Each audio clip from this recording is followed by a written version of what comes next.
Dos comunicadores. Oceânica Sportwear, a marca do seu uniforme. Narcel, equipamentos para gastronomia. Olá, minha gente. Olha, de segunda a sexta aqui na TV Transamérica tem o programa Bate-Papo, entrevista, informação e muita descontração. E a sua participação, claro, sempre muito importante.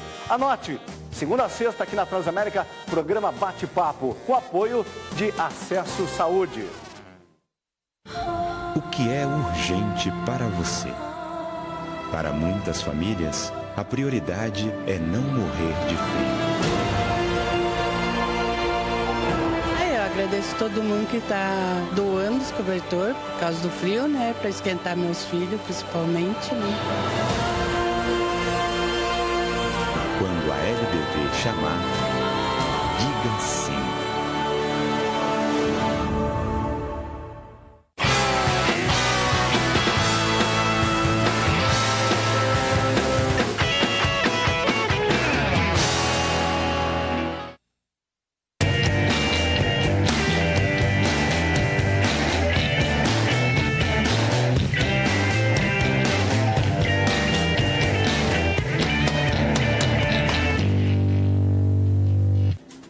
Boa noite, amigo telespectador da TV Transamérica. Estamos com mais um programa Verdade e Expressão ao vivo.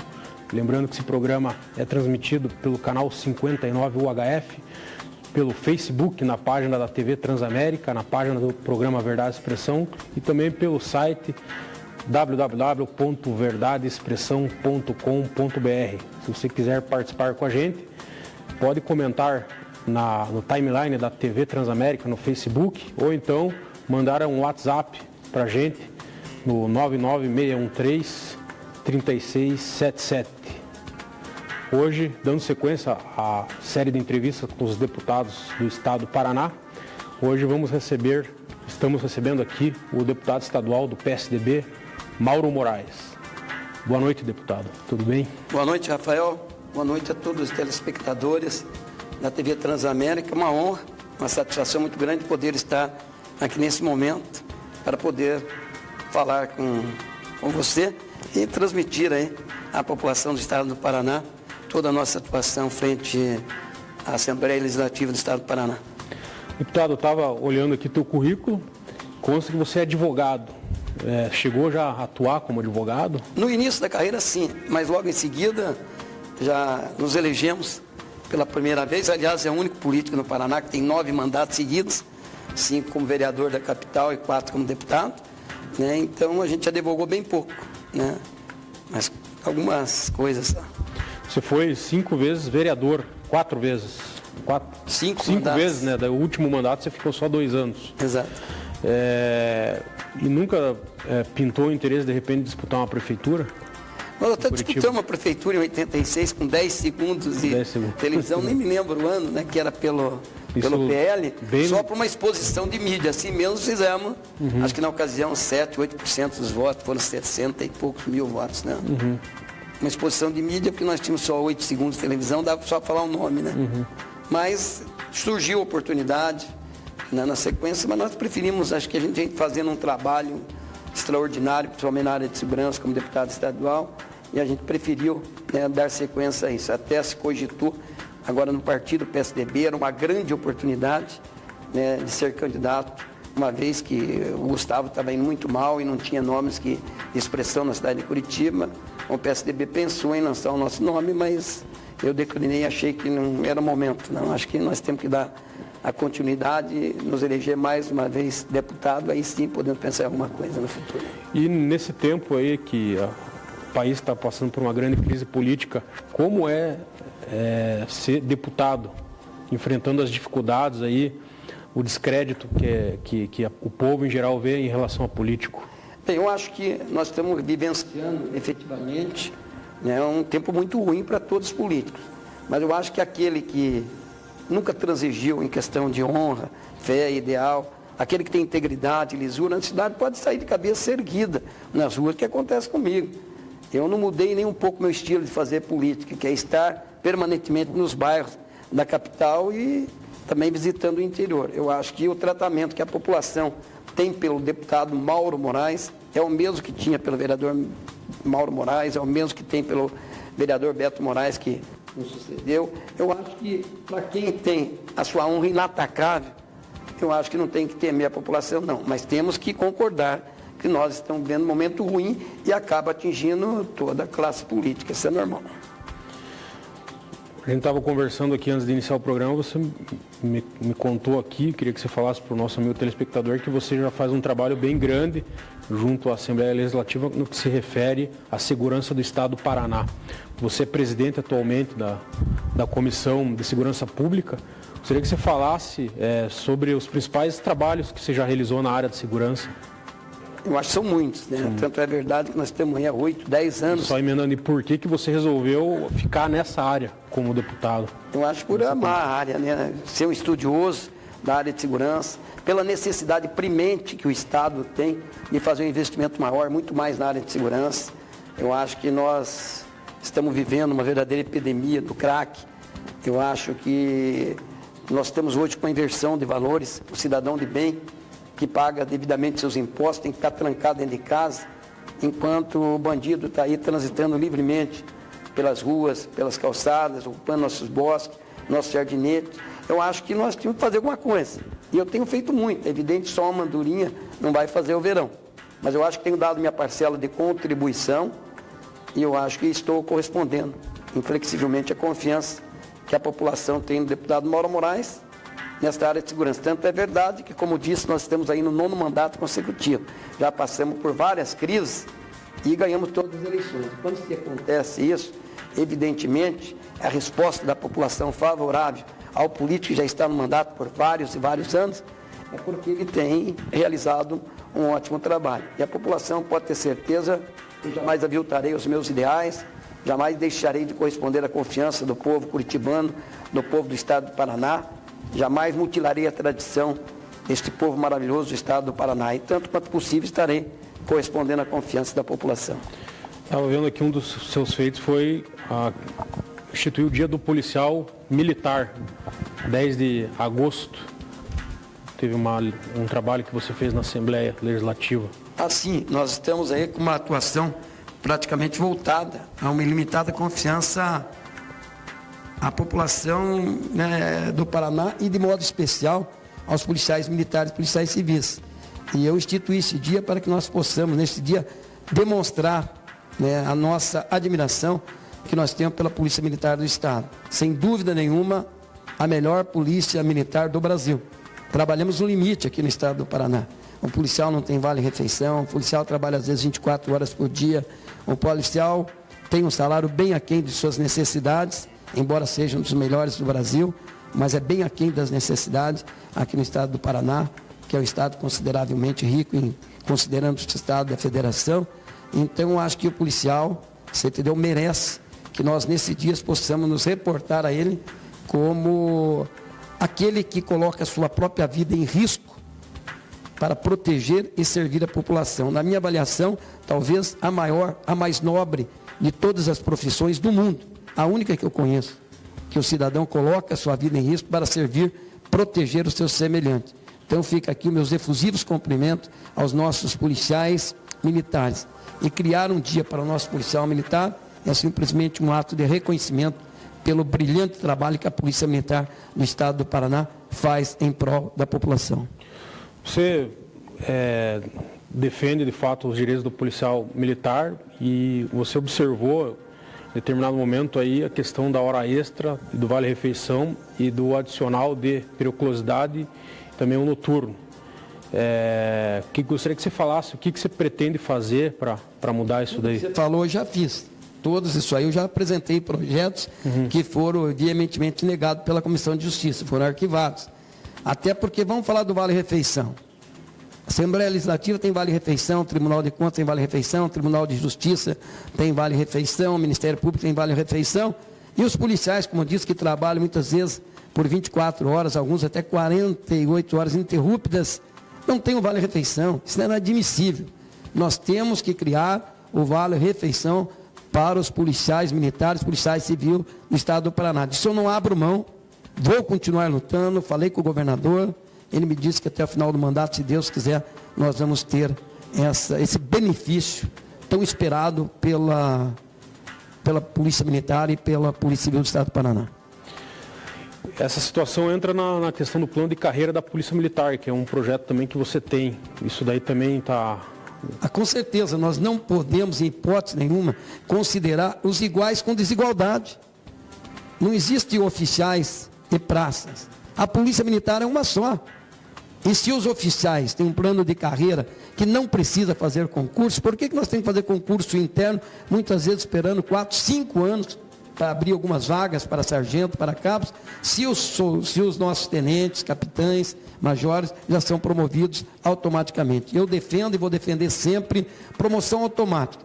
Por exemplo, o cabo tem 8 anos, já passa, o soldado tem 8 anos, já passa automaticamente para cabo, mais 13 anos automaticamente para sargento, para que ele possa, no final da sua carreira, depois de 25, 30 anos, ter pelo menos a aposentadoria ou a reserva com o cargo de sargento. E eu acho que muitos dos nossos valorosos policiais se aposentam como soldado. Eu acho isso admissível. Se tem carreira automática para oficiais, temos que ter também carreira automática para os nossos praças na Polícia Militar. Chegou uma pergunta aqui do Emerson Gabroves. Um abraço para o Emerson aí. Ele quer saber qual que é a sua opinião sobre aquela ação que teve em São Paulo, na Cracolândia. Olha, tem que fazer uma análise mais abalizada. Nós podemos ver sobre 2 ângulos. Primeiramente, o prefeito Dória pensou em retirar do centro da cidade a Cracolândia. Mas eu acho que antes, é evidente que nós teríamos que ter um lugar para levar esse pessoal, para ter esses tratamentos psiquiátricos, psicológicos. Eu acho que não pode ser de uma forma abrupta, assim, da noite para o dia. Eu acho que a intenção foi boa, mas tem que ser feito com muito mais cuidado, porque afinal são seres humanos, passando por dificuldades, frutos às vezes da própria sociedade, né? E nós temos que tomar todo cuidado para lidar com essa dificuldade. O Ministério Público, inclusive, foi totalmente desfavorável contra essa medida, mas ele parece que conseguiu uma decisão judicial para internar as pessoas de forma, digamos, forçada. Eu acho que se for por benefício, né, porque eu acho que é um doente até, né, eu acho que uma pessoa que está na situação é um doente, se for por benefício, e o Estado ou a cidade de São Paulo conseguir dar um internamento gratuito, eu acho totalmente válido. Porque nós vamos tentar recuperar aquela pessoa para a sociedade. E isso é possível. Nós conhecemos vários casos que já houveram recuperação, desde que há o tratamento psiquiátrico, com psicólogo, né, um acompanhamento. O que não pode é simplesmente o que aconteceu, que espalharam esse povo para a cidade toda, tiraram de um lugar onde eles se reuniam e acabou espalhando. Eu acho que a intenção do prefeito é boa, mas não pode ser feito com assodamento. Nós temos que ter muito mais cuidado quando nós lidamos com uma situação dessa. Mas, de fato, é uma medida polêmica e impossível agradar a todos, né? Sempre tem 2 pesos, 2 medidas. No caso desse, você não agrada a todos. É como eu disse, a intenção é boa, mas tem que ser feito com cuidado.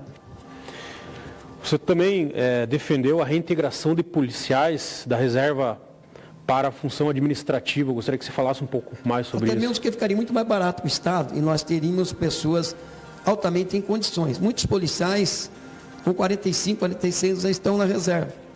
Estão na plenitude da sua força, você entendeu, intelectual e até física. Porque o policial faz sempre o teste de aptidão física, está treinando, fazendo TAF. Então eles mantêm uma forma boa. E eles vão para a reserva e vão trabalhar em outras coisas. O Estado perde com isso. Então nós temos que aproveitar, você entendeu, a experiência, a capacidade desses policiais, a iniciativa construtora, a capacidade realizadora em prol da Polícia Militar, fazendo com que eles possam voltar, talvez em algumas atividades que não seja da rua, não seja operacional, mas pelo menos nas atividades administrativas. Eles seriam de grande valia se o Estado conseguisse aproveitar esse pessoal. O Emerson falou que concorda com você em relação à a Polícia Militar do Paraná ser a melhor.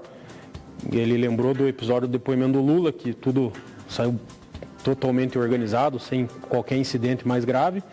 E ele fez uma comparação com relação a Brasília, a semana passada, que teve aquele caos. Gostaria de saber a sua opinião em relação àquele caos da semana passada e até onde que você achou válido a chamar o Exército ou não para intervir.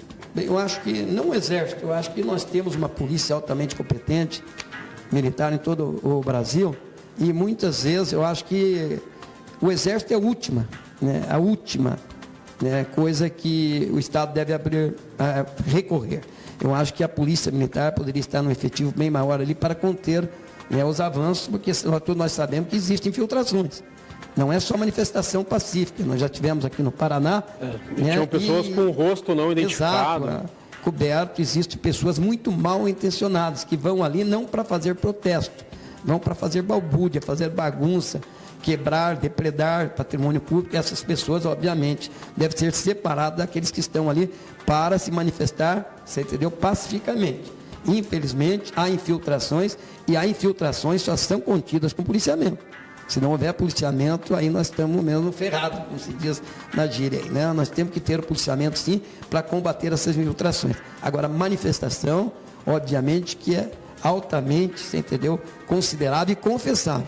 Nós devemos, sim, que ter mobilização da população, que eu acredito que somente a mobilização é que levará a nação à prosperidade econômica e social. Mas manifestações pacíficas e não desordeiras.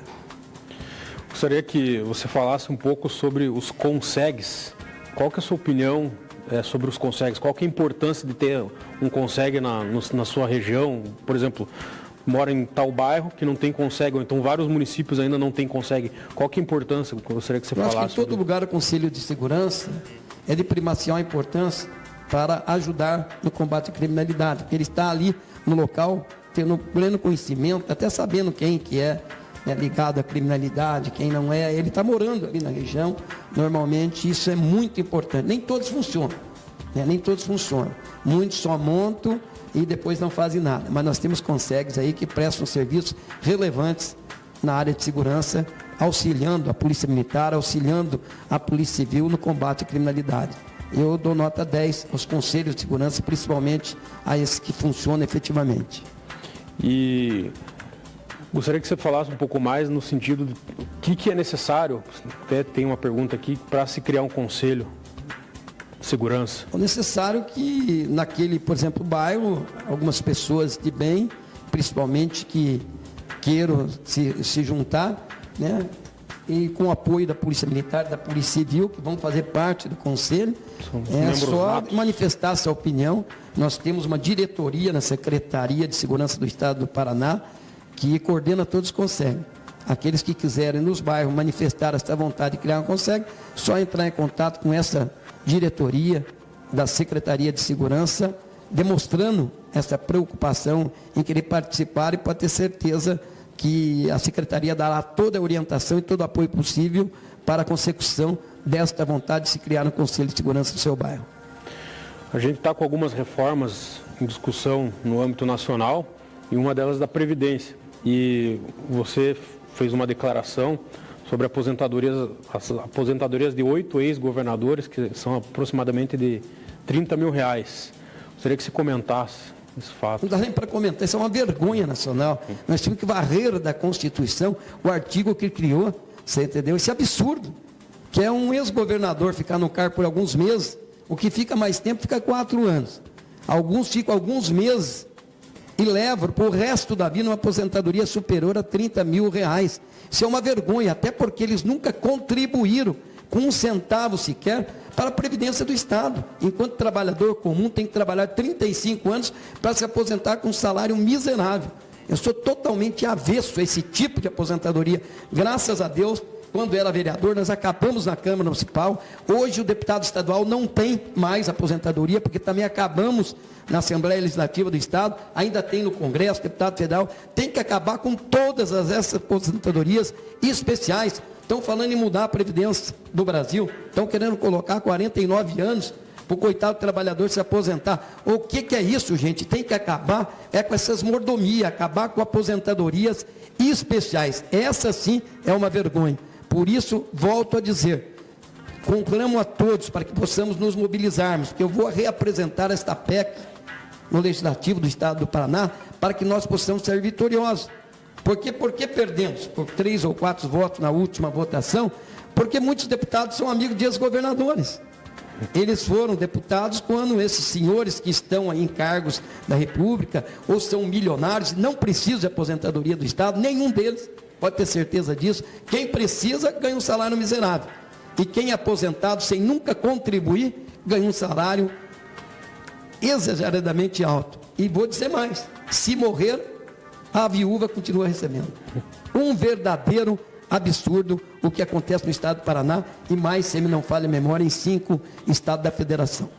Não lhe parece então que essa reforma da Previdência está começando por baixo, enquanto deveria começar cortando por cima? Totalmente, né? Totalmente é o contrário. Eu acho que não tem que mexer na Previdência. Eu acho que nós estamos, entendeu, tentando mudar aquilo que é a única alternativa ao trabalhador do Brasil. Tem que mexer nos altos salários, mas jamais naquele que está por baixo. Falar que o trabalhador tem que trabalhar 49 anos para se aposentar, é dizer que o trabalhador vai ter 70 anos de idade, contribuiu 50 anos da sua vida, pagando, diferentemente do deputado que não pagava, diferentemente do ex-governador que não recolhe um centavo sequer para a Previdência. O trabalhador vai recolher 49 anos, quase 50 anos, e vai chegar a viver mais 5, 6, pagando remédio, pressão, coisas que nós podemos considerar, né, que são doenças da velhice. Verdadeiro absurdo. Eu acho que não se pode mexer na aposentadoria daquelas pessoas que, como você mesmo disse, vêm de baixo. Aquelas pessoas que ganham um salário miserável e que o único recurso que eles vão ter para a sobrevivência da velhice é a aposentadoria. Vamos mexer na aposentadoria especiais. Tem uma outra pergunta aqui em relação ao foro privilegiado. Qual que é a sua posição? Totalmente contra foro privilegiado. Hoje até o deputado estadual tem que acabar com o deputado estadual, federal, senador. Ninguém tem que ter foro privilegiado. Cometeu crime, tem que pagar pelo crime. Você entendeu? Eu sou totalmente contra esses privilégios que se dão a todo mundo. Pode ter certeza que sou avesso a essas coisas. Tem uma outra questão que a gente já entra um pouco na questão da reforma trabalhista, que está em discussão, mas tem uma situação que já foi aprovada, que é a terceirização. Gostaria que você falasse sobre a terceirização. Qual que é a sua posição? Olha, nós temos que ver o que é melhor e que pode proporcionar mais emprego aos brasileiros. Porque às vezes o empresário fica temeroso, você entendeu, em expandir a sua empresa com medo da questão trabalhista. Então, isto o Congresso está estudando e tem que ser feito com muito cuidado, novamente eu digo, sem assodamento. Porque o que interessa aos brasileiros é mais empregos. Porque o empresário não pode ter medo também de colocar o emprego lá e se ver aí com uma enxurrada, você entendeu, de ações trabalhistas. Então tem que achar o mesmo termo, de ao mesmo tempo que contentar os trabalhadores através da CLT, achar, né, uma forma de igualmente poder não assustar os empresários para que eles possam dar continuidade aos empregos que ele arruma.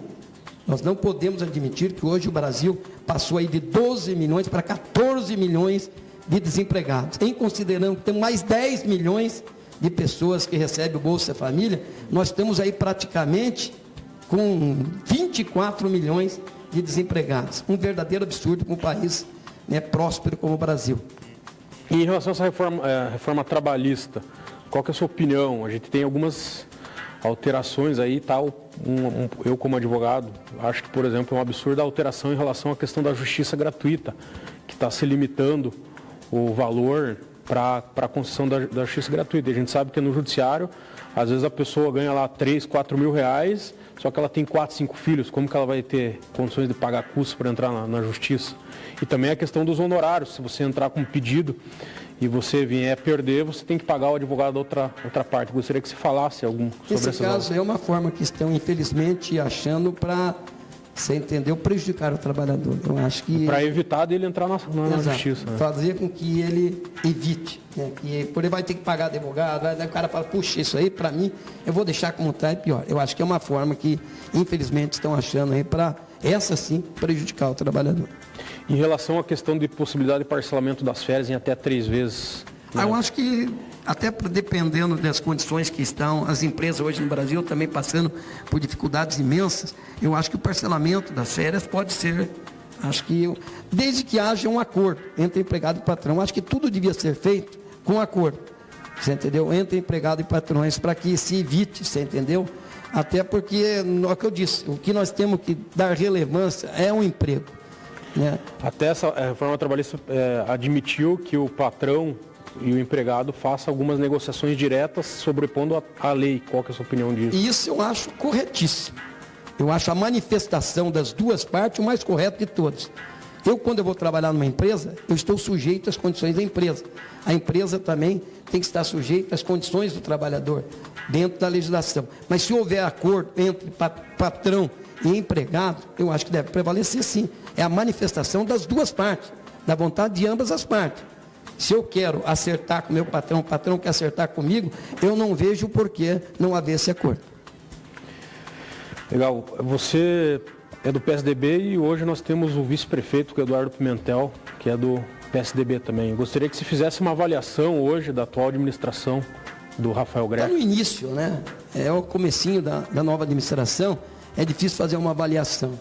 Até porque, segundo consta, pegou uma administração totalmente endividada, com praticamente a arrecadação do Tesouro totalmente já comprometida, com custeio da máquina, sem dinheiro para investimento. Então nós temos que esperar um pouquinho mais, são apenas os primeiros meses, não chegamos nem ao primeiro semestre ainda, para que nós possamos ter uma avaliação. Eu gosto muito do nosso vice-prefeito, acho uma pessoa capaz, íntegra, eu acho que uma visão muito grande de Curitiba, eu acho que o Pimentel pode contribuir muito com o prefeito Rafael Greca para que nós possamos voltar a ter uma Curitiba mais tranquila, mais segura, mais humana, acima de tudo, com mais progresso. Em relação à questão polêmica que envolve os ônibus, a greve de ônibus, todo ano tem uma discussão sobre aumento de tarifa. Gostaria que você falasse sobre esse assunto aí que alguns telespectadores estão perguntando aqui. Hoje é muito delicado, né? De um lado você fala em aumentar a tarifa de ônibus. A população vai ter que pagar novamente. Sempre sobra para a população. Para o outro, nós estamos vendo uma crise muito grande. Os empresários dizendo que não tem mais condição de sobrevivência. É aquilo que eu disse, tem que sentar com a URBS, né? Empregados, patrão, né? O patrão para ver dentro de achar aquilo que eu disse para você, uma forma capaz de poder igualmente atender os interesses da empresa, igualmente atender os interesses do trabalhador.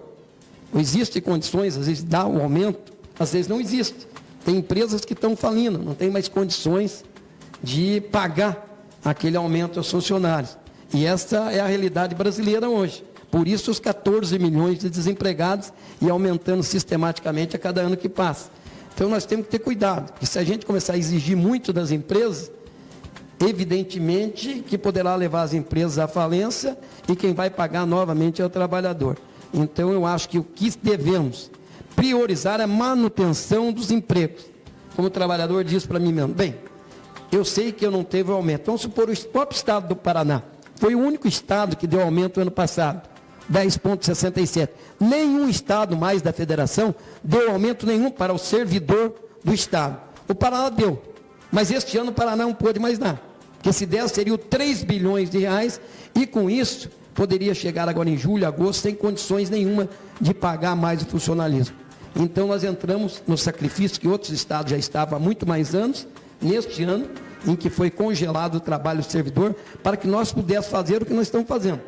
Pagar o servidor rigorosamente no vencimento, o 13º até antecipado. Falando em remuneração do servidor, tem uma outra questão em relação à Polícia Militar, que é em relação aos quinquênios e promoções que haviam a promessa de colocar em dia em janeiro e agora a promessa ficou para junho. Gostaria que você comentasse, você fez até uma cobrança. Estão se falando agora que nem em junho vai vir o da Polícia Militar, o que eu acho verdadeiro absurdo. Nós temos que colocar em dia. Nós devemos e temos que pagar. Antes de falar em aumento ao servidor, nós temos que pagar primeiro o que nós estamos devendo aos servidores. Nós estamos devendo progressões, nós estamos devendo promoções, nós estamos devendo remoções. Nós temos que fazer um cálculo de tudo isso, não dá para pagar a vista, que está em torno de 300, 400 milhões, em considerando todos os servidores, todas as áreas do estado do Paraná. Vamos parcelar em 5, 6 vezes, mas vamos colocar em dia, senhor governador, progressões, promoções, remoções, da Polícia Civil, da Polícia Militar, enfim, de todos os servidores do estado de Paraná. Mas muito mais e de maneira fundamental, o dos policiais militares que estão com os quinquênios atrasados. Legal, vamos para as notícias da região metropolitana. A Isis Bardes Lourenço vai contar um pouco para a gente o que aconteceu na última semana na região metropolitana. Então, vamos falar um pouco de Pinhais. Com o intuito de fomentar o desenvolvimento das micro e pequenas empresas, a Prefeitura de Pinhais firmou mais uma parceria com o Sebrae Paraná. Na última quinta-feira, dia 25, foi realizada a oficina com representantes de algumas secretarias municipais. A iniciativa do Sebrae é um incentivo ao desenvolvimento de um ambiente institucional municipal mais favorável aos pequenos negócios, com base na Lei Geral de Micro e Pequenas Empresas. Em Campo Magro, a Prefeitura, em parceria com a Secretaria de Ação Social e o Serviço de Convivência e Fortalecimento de Vínculo, que é realizado pelo CRAS, proporcionou na última quarta-feira, dia 24 de maio, um passeio para o Grupo Intergeracional no interior. O Grupo Intergeracional é formado por moradores de várias regiões do interior do município, tais como crianças, adolescentes, adultos e idosos que foram levados até o Parque Barigui, onde passaram o dia realizando atividades físicas e passeios. Em Almirante Tamandaré, no final da tarde de quinta-feira, dia 25, 2 mulheres foram sequestradas por falsos policiais em Colombo. Ambas são funcionárias de uma agência bancária em Almirante Tamandaré, seguiam para buscar o filho de uma delas na escola, quando foram fechados por 3 carros. Já em poder das 2 mulheres, os bandidos seguiram até a casa de uma delas com um plano em andamento para levar o dinheiro do cofre da agência bancária. Para surpresa dos bandidos, uma mulher estaria dentro da casa, já escondida, e conseguiu ligar para a polícia militar. Percebendo a ação, a quadrilha fugiu do local. A partir de agora, o COP, Centro de Operações Policiais Especiais da Polícia Civil, investigará o caso. Agora, em Colombo, cerca de 5 meliantes fizeram arrastão em uma linha de ônibus da região metropolitana de Curitiba. Eles embarcaram na linha B33, no terminal de Guaraituba, em Colombo, sentido a Bocaiúva do Sul, na noite da última quinta-feira. E durante o trajeto deram voz de assalto aos passageiros do ônibus, roubando celulares, dinheiro, mochila e etc. Após o assalto, com o ônibus ainda em movimento, obrigaram o motorista a parar o veículo e desceram próximo a Embrapa Florestas, fugindo sentido ao bairro São Dimas e Monte Castelo, em Colombo. Um dos passageiros foi agredido e levou uma facada nas costas, próximo à costela. A vítima foi encaminhada para a unidade de atendimento no bairro Maracanã e não corre risco de morte. Essas são as notícias do Pedro Lima, nosso jornalista colaborador. Legal. Grande abraço ao Pedro Lima. Deputado, chegou aqui uma pergunta sobre o Uber. Qual que é a sua opinião sobre o Uber? Difícil, né? É uma pergunta, eu não parei para fazer uma análise avalizada, até porque eu não sou vereador de Curitiba, né? Eu acho que esse é da competência dos vereadores da capital. Mas, por um lado, diminui bastante o preço, por outro, nós temos taxistas que estão, né, altamente revoltados aí com a entrada do Uber. Eu não tenho uma opinião formada, até porque não faz parte da legislação estadual. Tem uma questão sobre o metrô, projeto do metrô que Curitiba tinha, que havia sido aprovado, liberado a verba e não se concretizou. Você tem alguma informação disso? Desde que eu era vereador de Curitiba, eu ia falar no trólebus, no metrô, isso em 82, você imagina, já vão quase 35 anos aí, e não acontece nunca, né? Eu acho que isso aí, cada prefeito que entra, inventa uma coisa sobre isso, diz que já conseguiu o numerário, termina o seu mandato. Não acredito isso a curto prazo, pode ter certeza que eu acho, seria ótimo, eu acho que Curitiba já precisa. Mas antes de ter o metrô, nós tínhamos que ter inteligência, espero que o prefeito Rafael Greca tenha, de tomar, você entendeu, algumas medidas que possam solucionar, principalmente, você entendeu, o congestionamento do trânsito central. Vamos pegar ali quando você vai desafogar, você entendeu, que chega final da tarde, 6 horas, é um absurdo o que acontece no trânsito de Curitiba. E às vezes as avenidas se cruzam, você pega lá uma Vestifale.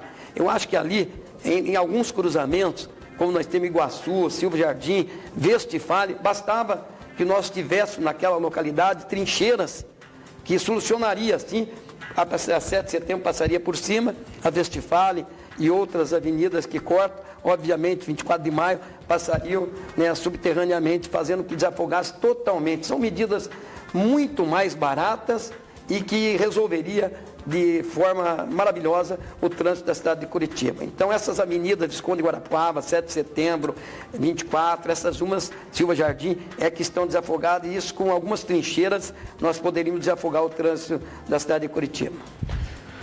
O Summers Lourenço, ele quer saber sobre os profissionais da saúde, como são vistos aos seus olhos.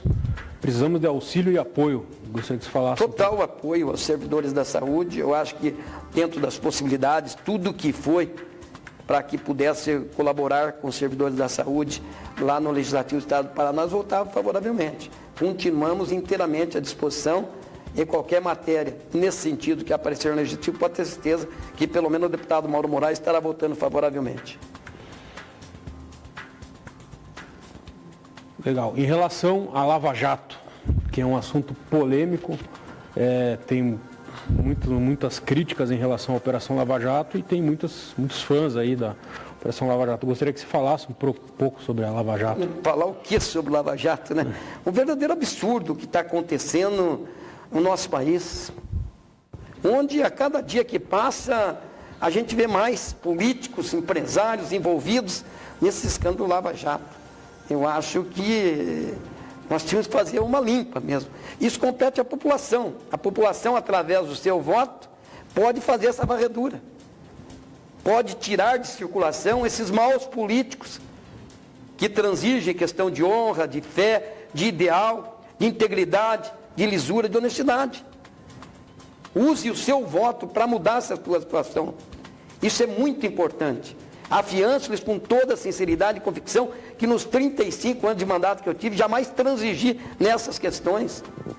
Então temos que tirar os maus políticos. Todos têm oportunidade, às vezes, de partir para o caminho ruim. A escolha é sua. Por isso que eu digo, eu posso responder por mim. Jamais vocês ouvirão falar que o deputado Mauro Moraes esteve ou estará envolvido com qualquer coisa que se possa condenar. Então está na hora de fazer uma limpeza. E essa limpeza, obviamente, que está na mão de você, eleitor, de dizer não aos corruptos, aos safados, aqueles que usam do poder público para se locupletar. Tem um grande embate entre o judiciário e parte dos políticos, né?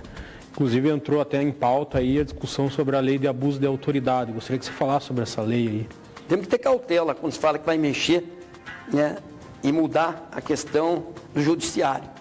Em toda instituição do mundo existe o bom e o mal, mas a nossa única esperança ainda é o judiciário, é o Ministério Público, é a Procuradoria. Então nós temos que ter muito cuidado quando se fala sobre mexer nessas questões. Existe às vezes pessoas, né, no judiciário, né, na Procuradoria, promotores que possam não corresponder à função dele, mas são muito poucos, uma diminuta minoria, em considerando a grande maioria que quer moralizar. Eu acho que para mexer nessa questão de abuso de autoridade, a gente tem que ter muito cuidado mesmo, para não abrir ainda, você entendeu, uma proporção maior ainda, para que os políticos possam se aproveitar com essas facilidades conseguidas aí, como nós estamos vendo, o maior absurdo aí, não só no Lava Jato, como todas essas operações que a PGE tem feito em todo o país. Outra questão polêmica, que chegou uma pergunta aqui, é sobre o pedágio no estado do Paraná. Alguns políticos defendem que é possível reduzir ele, outros não. Gostaria que o senhor falasse. Eu acho que todos os políticos do Paraná defendem a redução. É o pedágio mais caro do Brasil, acho que do mundo, você entendeu? Em considerando a atual realidade. O pedágio do Paraná é caríssimo, o contrato que fizeram foi um verdadeiro absurdo, uma amarração que impede o Estado de fazer algumas mudanças. Então, eu tenho um projeto até que foi aprovado, que isenta de pagamento as motos, motociclistas em todo o estado do Paraná. Eu ganhei no Tribunal de Justiça essa legislação, ganhei na 4ª região, os desembargadores foram todos favoráveis, foi lá para o Supremo Tribunal e ficou arquivada a lei por mais de 10 anos. É um verdadeiro absurdo. Uma lei que foi aprovada por unanimidade dos desembargadores aqui da 4ª região, por considerar a minha lei totalmente legal, porque as motos não causam prejuízo às nossas estradas, por isso não poderiam ser pagos milhões e milhões que são pagos às estradas pedagiadas. Mas, infelizmente, o Brasil é isso, né? Está lá arquivado quase 10 anos, uma legislação que foi aprovada em primeira, aprovada em segunda e confirmada em terceira instância pela 4ª região da Polícia. Não seria o caso, deputado, de se insurgir quanto à eventual renovação desse contrato aí? É o que nós pretendemos, né? Por isso que nós criamos na Assembleia, nós estamos trabalhando para que essa renovação tenha que passar pelo Legislativo. Porque antigamente se fazia, o Executivo tinha essa autonomia. Hoje, porque aquilo que se faz um governante só, você entendeu? É muito fácil haver um acerto que possa ser prejudicial a toda a população do Estado. Quando se passa pelos 54 deputados, amplia a discussão para toda a sociedade paranaense. Então, pode ter certeza que quando for renovar esse contrato, vai ser feita uma exaustiva discussão em cima do assunto, e eu tenho certeza que hoje nós conseguiríamos baratear em muito, talvez em 30%, 40% o pedágio no estado do Paraná. Outra questão polêmica também, em relação àquela legislação ano passado que mexeu na Previdência do Estado. E agora, novamente, a gente tem problemas de falta de recurso no Estado. Gostaria que você falasse um pouco sobre isso. Você tem que ver o seguinte, a responsabilidade do pagamento da Previdência sempre é do Estado. Se o fundo falir, não quer dizer que o servidor vai deixar de receber. O servidor sempre vai receber, porque o Estado tem a obrigação de pagar os aposentados. Então a gente não tem que ter essa preocupação. O Estado estava passando por uma situação catastrófica, muito difícil, e existia esse dinheiro do fundo que nós criamos. Fomos nós que criamos na Assembleia Legislativa esse fundo de reserva para o servidor. E daí, se surgiu a hipótese de pagar, o fundo é do servidor. Nós não estamos usando para outra finalidade que não seja de pagar o servidor. E uma vez que existe a responsabilidade do Estado de nunca deixar o servidor de receber, naquele momento se usou que determinada idade, né, um determinado número de aposentados passaria a receber pelo fundo, até que nós possamos ter mais condições. Eu acho que naquele momento era uma medida até considerada justa, desde que não prejudique o aposentado. E isso eu posso assegurar com certeza e convicção que aposentado nenhum vai deixar de receber a sua aposentadoria do Estado.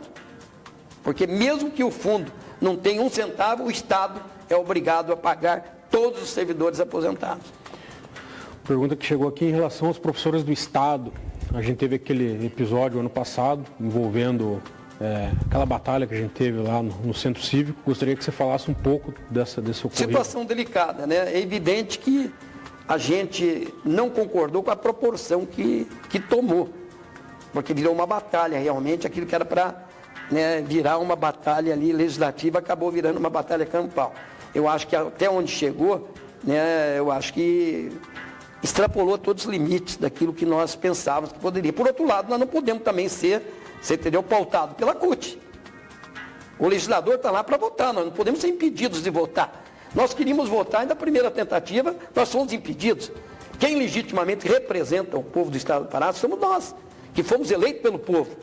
E nós vamos ter que responder perante a população. Então nós queríamos votar e nós fomos impedidos de votar a primeira vez, como você viu. Então na segunda vez houve uma determinação judicial. Não foi o governador, não foi os deputados que fizeram aquela batalha campal. Houve uma determinação da justiça para impedir os manifestantes de chegar até o plenário para que nós pudéssemos votar livremente. Nós estávamos lá dentro, nós cumprimos com a nossa obrigação. O que aconteceu lá fora, nós nem estávamos assistindo. Nós nem assistimos o que aconteceu lá fora, porque nós estávamos dentro do plenário votando. Nós só soubemos depois, através, você entendeu, dos meios de comunicações. E, obviamente, que foi um fator lamentável da maneira que ocorreu. Ninguém concordou com aquilo para ter certeza absoluta disso. Falando em um panorama nacional aí, primeiramente eu gostaria que você falasse sobre o impeachment que ocorreu da ex-presidente Dilma, qual que é a sua visão, e agora a situação do presidente Temer envolvido aí com essas gravações, aí, essa operação controlada da Polícia Federal. Se você pensa que ele ainda tem governabilidade? Primeiro impeachment da Dilma, o povo estava aí, só ver quem está preso. Esse pessoal, tem alguns que tem que ser presos imediatamente, não sei porque não prenderam ainda. A quadrilha dominou aí o país durante 16 anos. E nós estamos vendo aí quem que é o Zé Dirceu, é o André Var, é um monte de pessoas, além dos empresários que estavam fazendo a falcatrua junto com o poder. Então o impeachment foi altamente correto. E o Temer também está passando por muitas dificuldades. E eu não acredito que, se continuar nessa proporção, ele tenha condições de governabilidade. Eu acho que ainda não, as proporções não foram tão altas, mas pelo caminho que nós estamos sentindo, eu acho que vai chegar um ponto que não vai ter governabilidade. Aí nós temos que escolher um nome muito diferente, de preferência que nem seja do meio político. Talvez o meio jurídico, estão falando a Carmen Lúcia, talvez pudesse ser excelente, fala no Aires de Brito, também pudesse ser excelente. Aliás, são vários nomes que se cogitam, mas de preferência, já que todos os políticos, praticamente aí no Congresso, a cada dia que passa, parece que é mais nomes envolvidos, eu acho que teria que ser uma pessoa no meio empresarial ou no meio jurídico, para que nós pudéssemos aí ter uma tranquilidade nesses 1 ano e meio que falta aí de governabilidade até uma próxima eleição. Aí o povo é responsável. Por isso que eu falo, o povo tem a arma ou o voto. Por isso que o povo deve exercer o voto e saber escolher os seus representantes. Então nós vamos ter eleição para presidente daqui 1 ano e meio aí, e o povo deve se conscientizar bem em quem deve votar. Isso que eu acho importante. Use a arma que vocês têm, e a arma é o voto. Em relação a essa delação premiada aí dos Wesley, da JBS, eles não pegaram sequer um dia de cadeia, tiveram perdão judicial, enquanto, por exemplo, nomes como os donos da Odebrecht, o Marcelo Emílio, estão presos e ainda vão ter que cumprir aí um bom tempo. Gostaria que você falasse sobre essa distinção e sobre também essa questão da operação controlada da Polícia Federal, uma investigação que filmou um deputado federal aqui do estado do Paraná e também gravou uma conversa com o presidente. Qual que é a sua opinião? Eu não tomei ainda conhecimento da proporção que foi feita essa delação premiada, ninguém sabe. A turma diz, não foram presos. Quem é que diz que não vai ser? Eu não tenho conhecimento, nem você tem, da forma que foi feita essa delação. Eu acho que ela foi feita de uma maneira que possa pegar ainda muito mais pessoas que estavam fazendo a falcatrua. Então não dá para mim falar assim, olha, estão soltos, por enquanto. Agora, na forma que a Procuradoria-Geral da União fez, você entendeu, essa delação, ninguém sabe. Então, estão soltos, até quando estão soltos? Então, nós temos que aguardar. Nós não sabemos de que forma foi feito. Nós podemos condenar a princípio. Vamos esperar finalmente, que eu acho que vai ser muita gente presa ainda por aí. Em relação a essa operação controlada da Polícia Federal que gravou o presidente, e daí houve questionamento em relação aos áudios, daí, em primeiro momento, muitos argumentaram que era uma operação de cinema, daí depois veio aquele questionamento em relação à qualidade dos áudios, qualidade do equipamento e tal. Gostaria que você comentasse. Eu sou totalmente contrário, você entendeu, a tipo de gravação, você entendeu, feito por terceiros. Agora, a Polícia Federal tem todo o direito, desde que haja indício de corrupção, você entendeu, de fazer gravações, sim. Sou favorável porque a Polícia Federal é para isso. Ela tem que chegar, você entendeu, ao denominador comum. Ela tem que chegar ao crime. Se existe uma autorização judicial, é evidente que a Polícia Federal, para chegar, você entendeu, aos criminosos, pode agir sim com gravações. Sou totalmente favorável. Essa instabilidade que a gente está vivendo motivou aí movimentos, principalmente da esquerda, pedindo direta já, que não está previsto constitucionalmente, mas muitos brigam aí para que se passe uma emenda constitucional pedindo eleições diretas. Qual que é a sua opinião? Eleições diretas para voltar, você entendeu? A esquerda vive pedindo eleições diretas sempre, aliás, é o que sabem fazer, né? A CUT está sempre mobilizada com outros, você entendeu? Os sindicatos que são mantidos, você entendeu? Mantidos pelo próprio governo, às vezes, porque quem mantém, infelizmente, a legislação, mantém esses sindicatos em aberto e que muitas vezes são infiltrados, como já disse, dentro das manifestações de sindicatos, pessoas mal intencionadas, você entendeu? Então, a direita e a esquerda, você entendeu, no Brasil, sempre vive com essa rixa de um aqui e outro lá e outro acolá. Eu acho que eles vão sempre, a CUT ainda tem essa maneira de se manifestar favorável ao presidente Lula, né? E vai ser sempre assim, né? Eu acho que para o país hoje, você entendeu? Como eu disse, nós teríamos que ter um presidente que não seja extrema-direita nem extrema-esquerda.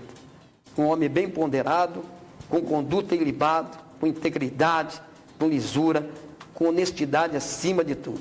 Eu acho que compete à população, na próxima eleição, buscar esse nome que é tão esperado pela população do país. O Brasil é um país totalmente viável.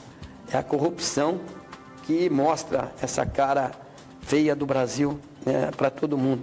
E isso nos envergonha a todos.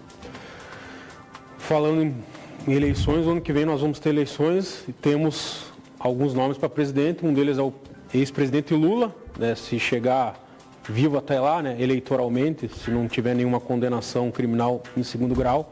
É um nome muito forte. A gente tem a Marina Silva, temos o Ciro Gomes, que é um candidato de esquerda, que diz que é candidato. Temos o Bolsonaro, que é a extrema-direita, que já está em plena campanha no país inteiro. E o PSDB está num momento crítico, porque os possíveis nomes mais tradicionais, como Aécio, Alckmin e Serra, tem citações de Lava Jato, o Aécio nem precisa falar. E então o único nome aí que muitos alegam ser viável é o Dória. Eu gostaria que você falasse aí um pouco sobre isso. Bem, eu digo nem extrema-direita, nem extrema-esquerda. Eu acho que uma pessoa bem centrada dentro daquelas características que eu já disse, principalmente na legalidade, justiça, integridade, lisura e honestidade, né? Eu acho que esse padrão é que deve ter o nosso presidente da República. O Dória tem aparecido como um bom nome, né? Eu acho que até agora nada consta que possa denegrir a imagem do prefeito de São Paulo. Então, a princípio, um empresário, né, que está fazendo uma ótima gestão como prefeito de São Paulo, pode acontecer de ser bom nome, né? Eu acho que hoje, no PSDB, eu acho que é o nome viável. Até porque os outros, como você já disse, já foram envolvidos, né, dentro do próprio Lava Jato, e o que impediria, você entendeu, a viabilidade do nome deles. Então, eu acho que o Dória, no PSDB hoje, é um nome que aparece com condições de ganhar as eleições. E qual é a sua opinião, por exemplo, em relação ao Lula? Ele tem sofrido aí um desgaste bem grande ao longo dos anos, mas mesmo assim ele mantém aquele eleitorado dele. Como que isso é possível? A esquerda sempre vai ser esquerda. A esquerda radical, seus 20% até 30% no máximo, é o que está dando por aí, não passa daí. Você vai ver que a rejeição é muito maior até do que a aceitação do presidente Lula, e por isso, no momento de incertezas, sem que sejam lançados outros candidatos, ele aparece como ali o preferido dessa minoria mais ativa, militante. E por isso que ele está em primeiro lugar. Mas é o limite que está ali. Você pode perceber que a contrariedade, você entendeu, é muito maior do que a aceitação. Então, se você pegar numa avaliação, você vai ver que aqueles que são contra, aqueles que jamais votariam no presidente Lula, é a grande maioria, contra aqueles 25%, 30% da esquerda radical que o Brasil vai sempre ter. Temos vários defensores do Bolsonaro. Gostaria que você falasse sobre o Bolsonaro, o que você acha? Está aparecendo agora, né? Eu acho que até pode ser um bom nome, mas eu acho que o extremismo não leva a nada. Nem o extrema de esquerda, nem o extrema de direita. Eu acho que é um bom nome, mas deveria, né, um pouquinho mais, né, mas bem melhor que o Lula, pode ter certeza. Se tivesse que optar entre o Lula e o Bolsonaro, eu não tenho dúvida nenhuma que eu ficaria com o Bolsonaro, com certeza. Em relação ao estado do Paraná, a gente tem Primeiro, eu gostaria que você fizesse uma avaliação do governador. Ele é do teu partido. Gostaria que você fizesse uma avaliação aí desse segundo mandato dele. Eu acho que nós temos, você vê, ele primeiro mandato de uma avaliação de quase 80%. Estava nadando na popularidade. Tomou medidas extremas, mas necessárias. E isso fez com que ele pagasse caro, baixando a sua popularidade, né, a níveis jamais imagináveis. Então, mas nós podemos dizer hoje que o Estado do Paraná paga os seus servidores em dia, o Estado do Paraná tem dinheiro para investimentos, em decorrência dessas medidas que foram tomadas pelo governo. Como disse, pagou caro, mas eu acho que foram medidas necessárias, naquele momento. Né? Então, eu acho que ele tem recuperado, né, a popularidade pouco a pouco. muita coisa foi feita, mas muita coisa tem que fazer ainda no estado do Paraná, principalmente na área de segurança, que eu cobro insistentemente do governador maiores investimentos na área de segurança. Isso aí eu não vou deixar de cobrar nunca. Nós jamais podemos permitir que o estado do Paraná seja um estado tão violento como São Paulo, como o Rio de Janeiro. Aqui no Paraná nós não podemos perder para bandidagem. Nós não podemos perder para violência por falta de competência. E é por isso que eu cobro insistentemente do governador maiores investimentos na área de segurança, inteligência, né? Temos que ter maior efetivo na Polícia Militar, na Polícia Civil, comprar mais viaturas, maior investimentos em armas pesadas para que nós possamos combater o crime organizado. Então, o governo fez, e muito, em comparando-se a outros governos. Mas temos muitas coisas ainda a fazer, principalmente nessa área de segurança que eu reputo ser de primacial importância ao estado do Paraná. E o PSDB vai caminhar como nas eleições estaduais aí? Temos que aguardar. Nós temos feito algumas reuniões, mas nenhuma definição ainda. Eu, pessoalmente, tenho uma preferência. É lógico que nós vamos discutir muito sobre isso, mas eu tenho uma preferência pelo nosso secretário Ratinho como governador do estado. Ratinho Júnior. Uma preferência pessoal do deputado Mauro Moraes. E você vai ser candidato a deputado à reeleição. Deputado estadual mesmo. Vamos lá, mais uma reeleição. Em relação a esses outros nomes que nós temos aí, o governador tem se aproximado muito do Osmar Dias. Gostaria que você falasse aí sobre uma eventual composição com o Osmar Dias. O governador pode fazer uma composição com a Cida Borghetti, o governador pode fazer uma composição com o deputado Ratinho, o governador pode fazer uma composição com o Osmar Dias. Ele ainda está numa indefinição, ele vai resolver isso lá para frente, né? Como se diz, eu pessoalmente, dentro do partido, tenho defendido a tese de que nós devemos caminhar com o deputado Ratinho. Agora existem outras pessoas dentro do partido que também defendem a Cida, outros defendem uma coligação com os Osmar Dias, mas eu acho que no Paraná todo vai ficar, você entendeu, essa disputa entre Osmar Dias e Ratinho, não tem outros nomes que possam surgir. O governador fatalmente será um desses dois. Em relação ao Requião, o Requião disse que é candidato. Sempre vai ser, vai ficar com os 15% dele lá e não passa daí, né? Vai manter os 15, 18, pode chegar a 20 no milagre aí. Mas a eleição fica entre Ratinho e Osmar Dias, com certeza. E dentro do próprio PSDB não pode ter alguma candidatura? Eu acho que não. Possivelmente vamos levar uma vice aí. Temos bons nomes para vice, como já levamos na prefeitura, né? Temos o nome do Traiano, temos o nome do Rossoni, né? Tem vários nomes que poderão ocupar a vice dentro do próprio PSDB. E para o Senado, qual que é a sua visão aí, os dois nomes para o Senado provável? Eu acho que depende das composições. Se é uma composição... O governador disse que provavelmente vai ser candidato ao Senado. Se houver uma composição entre Osmar Dias, Ratinho e Beto, obviamente já está eleito o governador, você entendeu, e os dois senadores desse trio.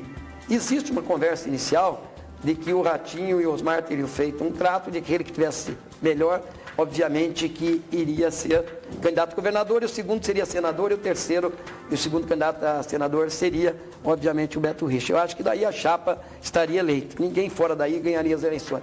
Mas esse acordo que faz de bastidores entre os dois possíveis candidatos a governador, Ratinho e Osmar, só funciona se um tiver com 48 e o outro tiver com 25. Se um tiver 35 e o outro 30, é evidentemente que vai haver uma disputa entre os dois. E o nome do Álvaro Dias? Esse sim, bem diferenciado, né? Se o Álvaro vir para disputar a governança do Estado, obviamente que daí é um nome que disputaria com uma margem muito grande de vantagem sobre os demais. Em política tudo pode acontecer, mas a realidade é que ele seria o candidato mais forte hoje no momento. Juntamente, eu acho que o Ratinho ganhou as grandes cidades, entendeu? Você pegar Cascavel, Ponta Grossa, Foz do Iguaçu, Arapongas, Apucarana, Londrina, eu acho que o Ratinho ganhou nas grandes cidades. E como o Ratinho sai na frente, e disparadamente Curitiba e região metropolitana, eu acho que ele tem tudo para ganhar essas eleições. Eu acho que é uma grande aposta. Deputado, gostaria de agradecer a sua presença aí, dizer que as portas estão abertas e deixar você à vontade para passar uma mensagem final aí. Opa, maior satisfação poder participar aqui. Um abraço a todos os telespectadores que estão agora na Transamérica. Dizer que, principalmente na área de segurança, onde eu sou estudioso, nós vamos continuar batalhando para fazer desse Estado um Estado cada vez mais seguro, que aqui nós não vamos perder, como já disse, para a violência, por falta de competência, em hipótese nenhuma. No Paraná, bandido não vai ter vez. E fico inteiramente à disposição de todos vocês no gabinete e na Assembleia Legislativa do Estado do Paraná. Que Deus ilumine, que Deus plenifique o coração de todos vocês com a sua paz e derrame em suas inteligências, graças e luz aí a todo esse povo querido do Paraná. Legal. A você, uma grande semana. Lembrando que na sexta-feira, às 18 horas, teremos a reprise desse programa e voltamos ao vivo na próxima segunda-feira, às 19h30. Um grande abraço. Obrigado.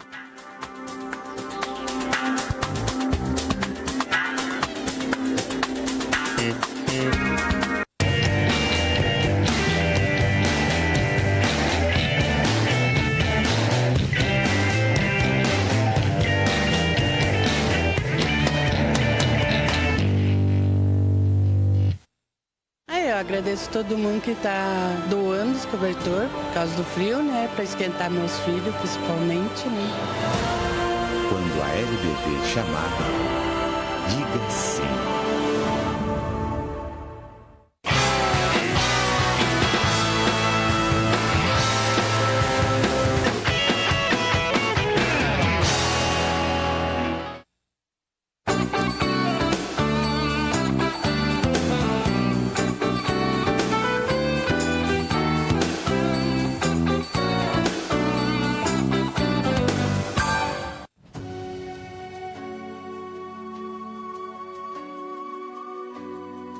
Cada dia, o tempo está passando. Cada minuto, cada hora que passa, fica muito mais difícil para você.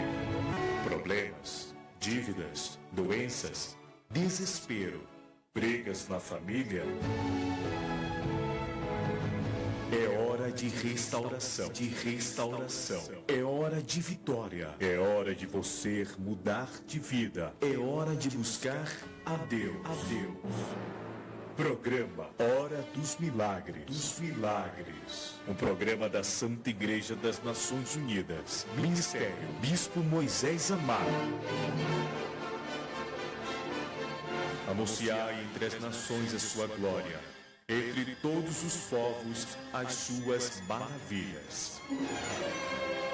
Programa Hora dos Milagres. Olá, meus amigos, que Deus abençoe a todos vocês, meus irmãos católicos, irmãos espíritas, evangélicos, de todos os credos religiosos que todo dia, por esta emissora, acompanham o programa do Bispo Moisés Amado. Eu quero ler a palavra de Deus, porque depois nós vamos entrar no quadro História da Minha Vida e também fazer a prece dos enfermos, a reza, a oração, pedindo ao bom Jesus da cura, o milagre, a saúde para aqueles que se encontram nos hospitais, em cima de uma maca, aguardando um transplante, aguardando uma cirurgia. Tem muitas pessoas que estão sofrendo, tem muitas pessoas que estão morrendo, tem muitas pessoas que não têm alegria nesta vida.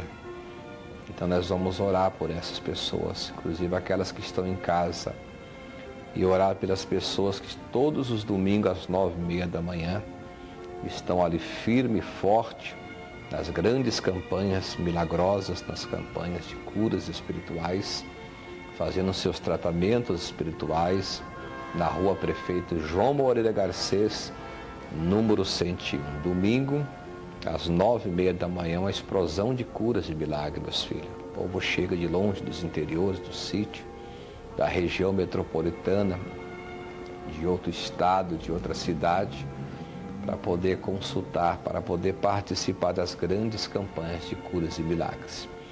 Se você deseja falar com o bispo, marcar um atendimento, uma consulta, você pode ligar no 3322-2184 e você que mora em outro estado do Brasil, diz que o código 04